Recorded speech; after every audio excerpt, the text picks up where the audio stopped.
Particularmente, eu gosto de facas militares, principalmente uma como essa aqui. Tem características tanto de uma faca utilitária quanto de uma de combate. Hoje eu vou fazer a resenha desta aqui, a paraquedista do Ricardo Villar, a faca mais bruta que eu já tive em minhas mãos. E no final, eu vou contar duas histórias que aconteceram comigo, onde esta faca me salvou. Boas-vindas! Meu nome é Daniel e este é o Meio de Sobrevivência.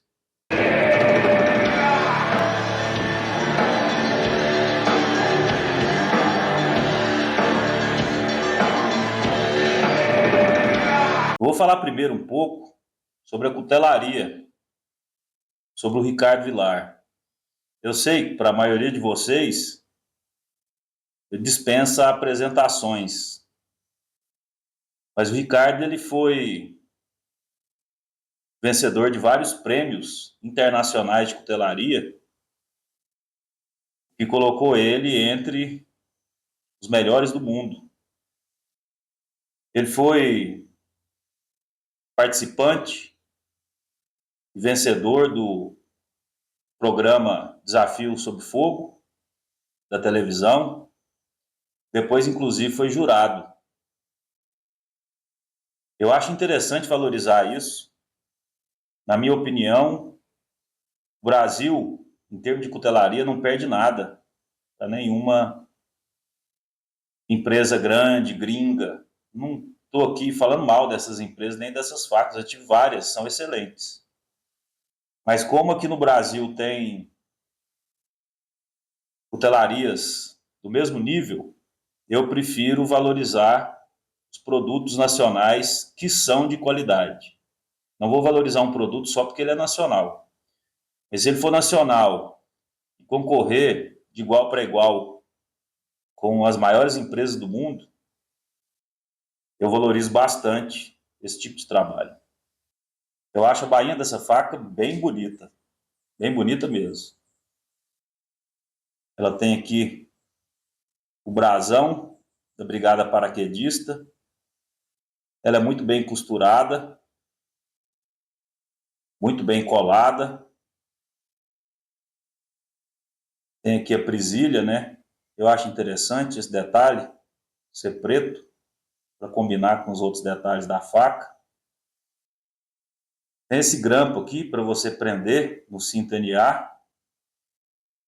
Aqui para você passar o cinto, se você não quiser usar um cinto NA, né? E é feita de um couro de qualidade. Mas nem tudo são flores, né? Eu acho que essa faca aqui, ela tem um grande defeito para mim. Essa faca não, essa bainha, né? Se você tiver com ela presa no cinto e precisar tirar, ela não sai não. Ela é muito apertada. E uma faca tática que você não consegue fazer um saque rápido, dependendo da situação, é a mesma coisa você não ter uma faca. Eu acho até que aquelas peixeirinhas da Tramontina, fininha, que você compra no mercado, vai agarrar aqui nessa bainha. Eu acho que ela também tem um outro problema. O couro aqui dentro não é tratado. Então não sei se você vai perceber,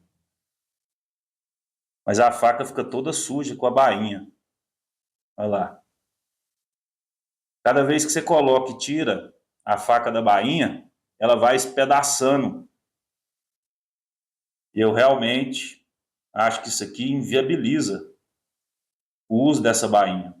É uma bainha muito bonita, como vocês podem ver, muito bem acabada, mas ela não é nem um pouco usual. Eu tenho essa faca aqui, deve ter uns 12 anos, você vê que a bainha está zero.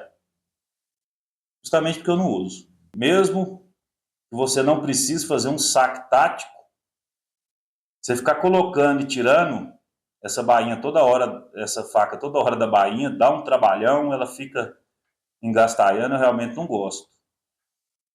Ela tem esse furo aqui embaixo para passar água e você pode passar um cordão e amarrar na perna. Eu não gosto muito de prender a faca na perna, gosto que ela fica mais solta. Mas mesmo ela presa na perna, se for sacar, você vai precisar usar as duas mãos. Então, particularmente, na minha opinião, sem querer ofender a cutelaria, que faz facas de excelente qualidade, mas essa bainha aqui, para mim, ela é de enfeite. Quando eu comprei essa faca, eu comprei essa bainha aqui, junto, na mesma loja. Não sei se existe mais essa bainha no mercado, mas ela é muito boa. Ela é de um material tipo nylon. Eu consigo sacar ela com grande facilidade, mesmo ela presa no cinto. Mesmo eu conseguindo sacar ela com grande facilidade, tá vendo que ela não cai? Essa faca aqui é pesada, né? E ela não cai. Aí eu coloco esse elásticozinho aqui. Esse elásticozinho aqui veio na Tarp Cavaline, vem vários, ele é bem resistente. É um material sintético, pode molhar. Tem uma bolsinha aqui para você colocar uns apetrechos.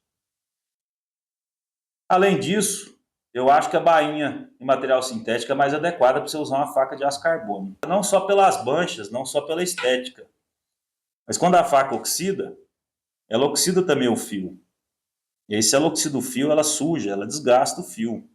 Aí você tem que ficar afiando a faca toda hora. O que para mim não faz muito sentido, porque é uma faca, sei lá, você pode usar 10 acampamentos que ela não perde o fio. A não ser que o fio oxide, né? Então, eu acho mais adequado usar uma bainha sintética. A paraquedista, ela tem daqui, desse lado da guarda, até a ponta, 20 centímetros. Não vai ter 20 centímetros de lâmina, porque tem esse encaixe para o dedo aqui, esse choil. Mas é uma faca aí considerada de 8 polegadas. E ela tem 13,7. Daqui desse lado da guarda até a ponta do pomo. Então é uma faca aí de quase 34 centímetros de comprimento. Ela tem 4,4 centímetros de largura, uma faca bem larga. E tem 5 milímetros de espessura na construção monobloco. É uma faca de pouco mais de 530 gramas. É uma faca bem pesada, uma faca bem parruda. Tem essa ponta do tipo spear, do tipo lança. E realmente essa ponta me surpreendeu. Eu prefiro a ponta do tipo clip. Mas como essa aqui é bem estreita, ela fica bastante funcional. E ela tem esse fio verdadeiro, não é um fio falso aqui atrás. No final do vídeo eu vou contar uma história que eu usei esse fio aqui. Ele é bem bruto, porque ele é no desbaste convexo, como se fosse um desbaste do machado. Então é interessante porque se você quiser cortar alguma coisa bem dura, e às vezes quiser sacrificar o fio dessa parte aqui, você não vai sacrificar o fio principal. Eu acho bem interessante uma faca de sobrevivência ter também um fio secundário. Além disso, para penetração, né? Então, sei lá, você encontra uma melancia hostil, aí você coloca e tira. Se você fizer isso, vai cortar a melancia dos dois lados. E aí, meu amigo, não tem doutor que conserta, não. Ela tem o dorso com a quina viva. O que é interessante, eu acho bem interessante para você poder raspar alguma coisa, apesar de você poder usar essa parte. Só que essa tinta aqui, ela atrapalha muito, por exemplo, você tirar uma faísca do pederneiro ou mesmo raspar uma madeira. Eu, particularmente, não gosto nem um pouco desse tipo de tinta que é texturizada. Realmente fica grudando as coisas, você vê, é uma lixa. Junto isso aqui com a bainha, para mim é um desastre. Esteticamente também, a faca ficou horrorosa porque essa faca aqui ela sempre está suja. Então eu não gosto desse tipo de tinta. Eu sei que muitas pessoas gostam, que não é o defeito da faca, né? É porque realmente eu acredito até que a maioria das pessoas vai gostar da tinta sim, mas eu particularmente não gosto. Ela tem um carimbo aqui da Brigada Paraquedista e ela tem essa mosca que o próprio Ricardo Vilar explicou uma vez que é para você conseguir segurar a faca aqui. Então você consegue apoiar ela aqui na guarda, e como é uma faca pesada, você consegue trabalhar com ela em pé sem que ela escorregue. Então acho esse desbaste aqui bem interessante, além de dar um visual incrível para a faca. Ela tem aqui também o carimbo do Ricardo Vilar. Acho bem legal. Essa faca tem um desbaste hollow ground. E muitas pessoas têm essa concepção de que o hollow ground ele é mais frágil para você trabalhar com um serviço mais bruto. Mas é como eu falo, vai depender do desbaste, vai depender da cutelaria, vai depender da têmpera. Eu particularmente desafio você fazer um dente nessa faca, porque ela é impressionante. Ela é feita no aço 1070, que é um aço clássico, um aço já consagrado na cutelaria. Além disso, o Vilar faz uma têmpera seletiva. O que isso significa? Que essa faca daqui para cá ela é bastante dura, vai ter aí 58 a 60 HRC, mas essa parte do ricaço para trás,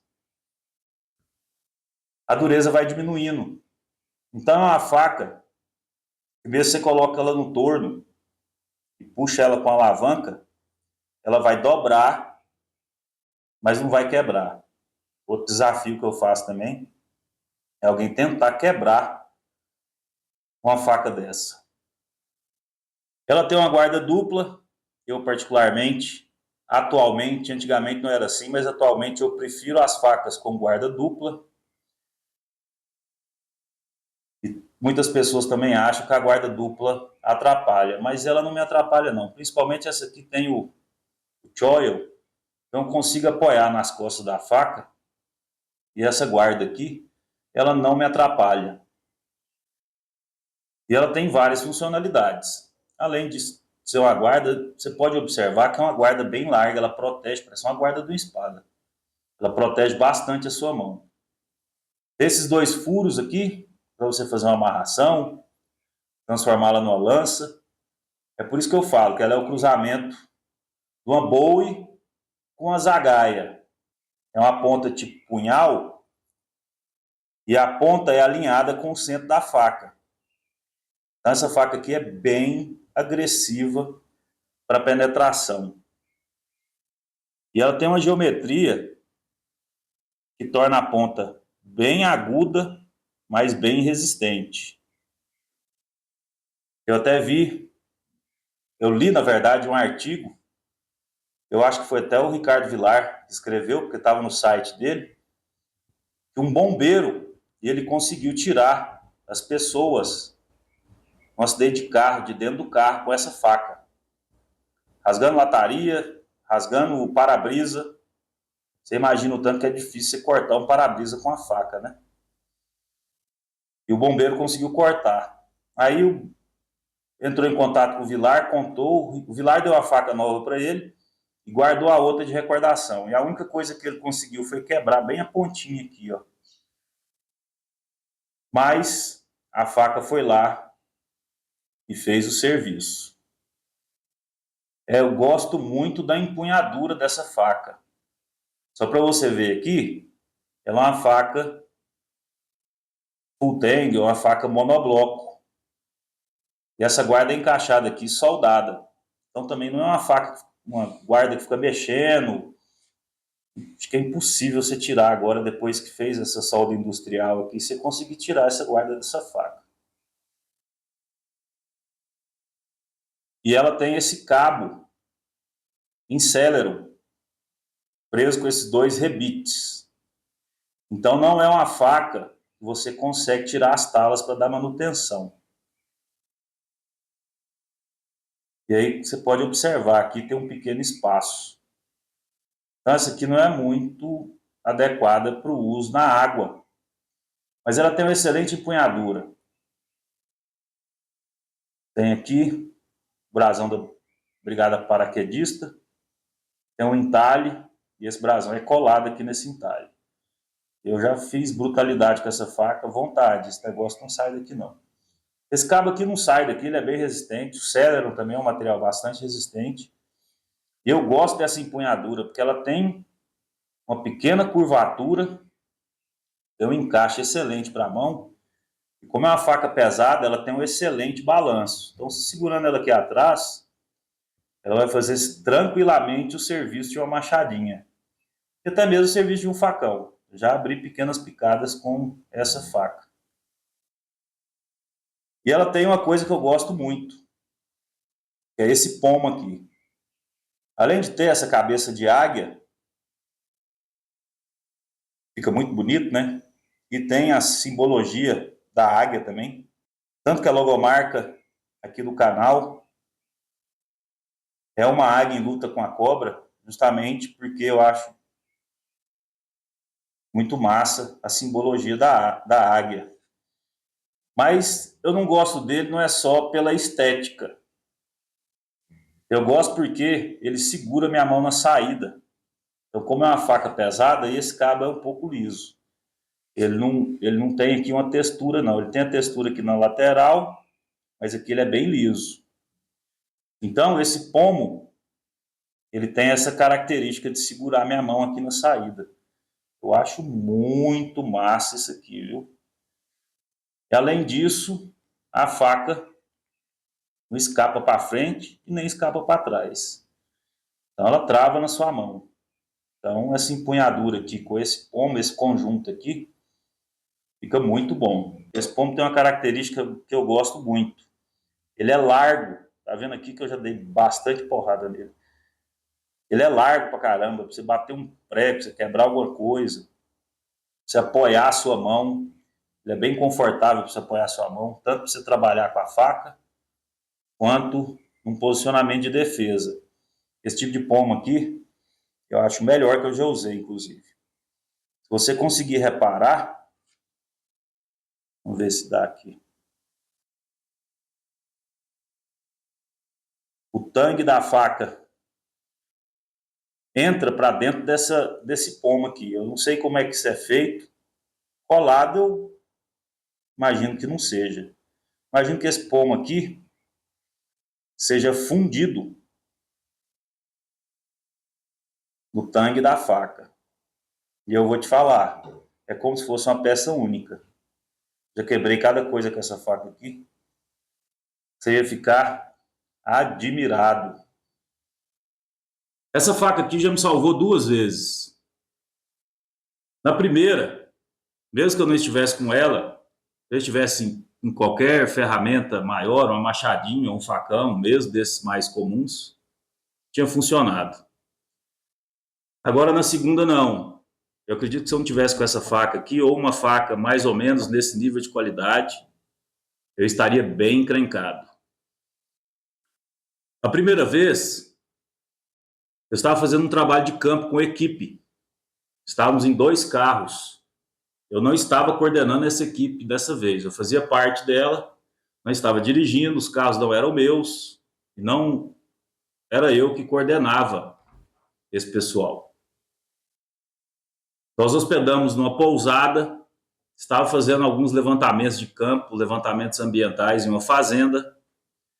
A gente saía cedo, ia até a fazenda e voltava no final do dia, voltava para a pousada, e assim sucessivamente a gente ia ficar ali pelo menos uns 3 ou 4 dias. No primeiro dia a gente foi, deu tudo certo.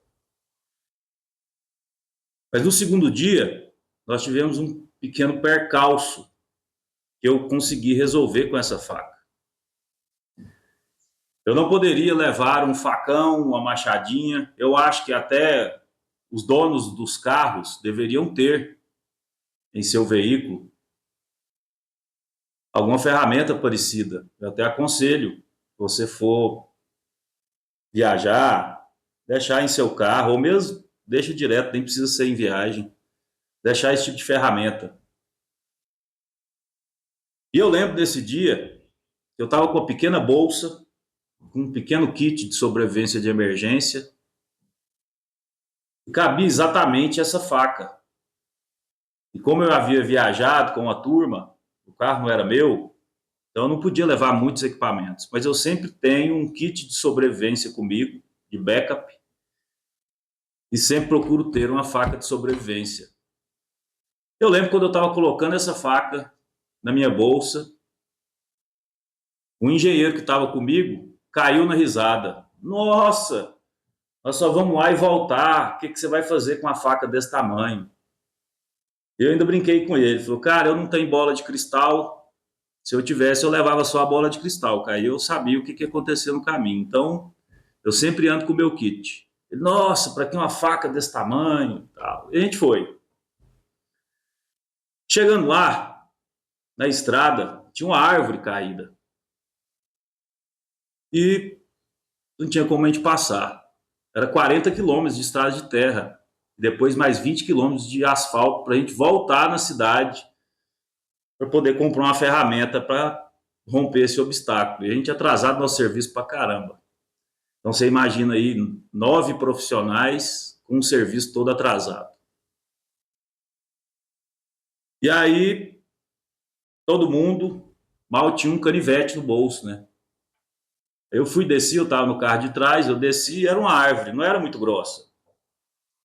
Mas para você passar, você tinha que cortar a árvore. Ela tombou e ficou presa na raiz. Então não tinha como, por exemplo, você puxar com a caminhonete e tirar a árvore do caminho.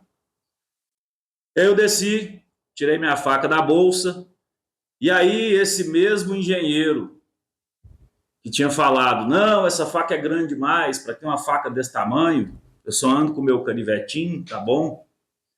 Ele já mudou o discurso. Não, essa faca é pequena, ela não vai dar conta de cortar essa árvore, vamos ter que voltar lá na cidade e comprar um machado. Bom, aí tinha um agrônomo comigo, que não era tão pessimista, que entendia um pouco mais de lâminas. E aí ele falou para mim, você racha metade, eu racho a outra. E eu fui lá e cortei a árvore, nós conseguimos passar e terminar nosso serviço.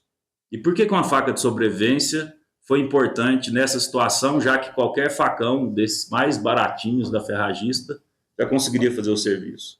É que eu não tinha condições de andar com facão. Mal coube essa faca aqui na minha bolsa. E eu ia andar para uma fazenda, tinha funcionários, eu não queria andar com nenhuma ferramenta na cintura, seria bem estranho. Então, eu ter essa faca comigo, mesmo imaginando que eu não precisaria usar, ela me salvou. Agora, teve uma vez que a situação foi um pouco mais crítica. Eu fui acampar com 3 amigas, 3 biólogas, em uma fazenda. Elas me chamaram para ir porque elas morriam de vontade de acampar na margem do rio dessa fazenda, mas tinham receio de ir sozinhas. Eu fui lá passar uns 2 ou 3 dias com elas. Nós chegamos, o caseiro autorizou a gente entrar, a gente pegava uma pequena estrada de terra interna dentro da fazenda. Mas antes de chegar no ponto que a gente queria acampar, que era muito bom de pesca, inclusive o rio, tinha que passar por uma pequena ponte de um ribeirão. Esse ribeirão caía nesse rio, inclusive, desaguava nesse rio. E quando eu olhei para aquela ponte, antes de passar minha caminhonete, eu falei, rapaz, essa ponte aqui não está muito confiável, não. Ela tinha soltado uma tábua, estava em época de chuva e eu percebi que a água tinha passado por cima da ponte na chuva anterior.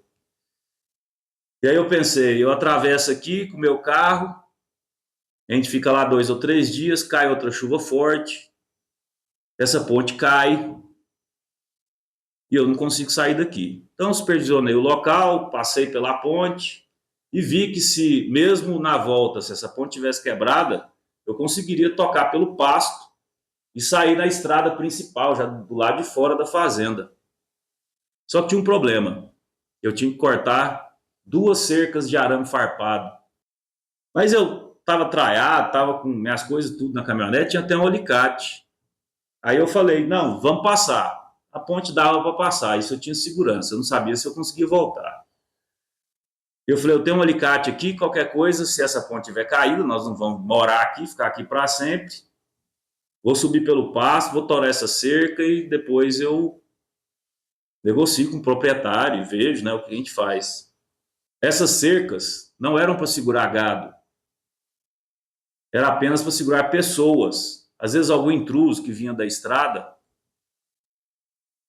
para pescar ou caçar ou tomar banho nesse ribeirão ou no rio. Então eu falei, não, qualquer coisa na volta eu toro essa cerca e aí depois eu dou um jeito. A gente foi, acampou e não deu outra. Choveu bastante e lá no acampamento, que era mais ou menos uns 2 quilômetros da ponte, eu sabia, falei, quando a gente for passar essa ponte não vai estar lá mais. Nós voltamos, ela ainda estava lá, mas ela estava bem precária, tinha perdido mais uma tábua, eu teria que passar numa fresta muito estreita e eu não sabia se aquela ponte estava suportando. Então fui, subi pelo pasto e torar a cerca de arame. Fui nas minhas ferramentas, cadê o meu alicate? Alicate, né? Alicate de verdade. Não estava lá, tinha esquecido. Eu tinha um alicate multifuncional da Ganzo.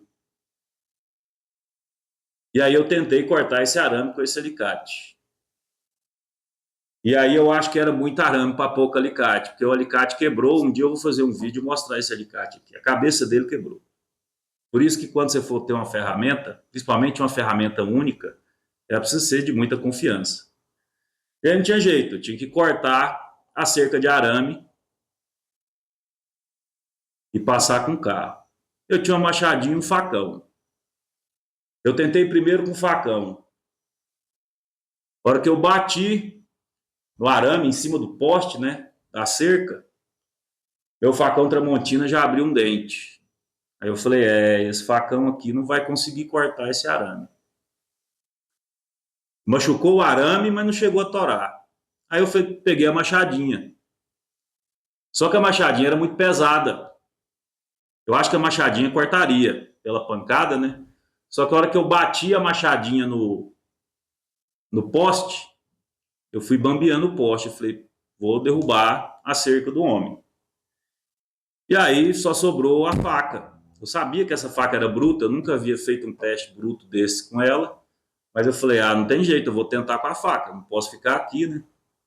E também não posso derrubar o poste da cerca, né? Porque aí dá muito mais trabalho. Então peguei essa faca e comecei. Primeira vez que eu bati, o arame plau, já desenrolou para lá. Foi cada enxadada uma minhoca. Foi bater e cortar, bater, cortar, bater, cortar. Não precisava bater 2 vezes no arame. E nem precisei colocar alguma coisa e bater nas costas da faca. Só o peso da faca e o fio dela já cortava o arame farpado. E a gente conseguiu escapar dessa situação. Muitas pessoas confundem essa questão e falam que uma faca de sobrevivência não serve para nada, eu não uso ela no acampamento. Mas realmente, uma faca de sobrevivência projetada para esse tipo de situação, ela não vai ser ideal para o acampamento. Não é uma faca de acampamento. Tem várias facas no mercado que são bem melhores para isso. Mas acontece que tem algumas coisas que uma boa faca de sobrevivência vai cortar que as outras facas comuns não vão. Às vezes uma faca tem até a têmpera necessária para cortar um material duro como um arame farpado, mas aí ela não tem o peso.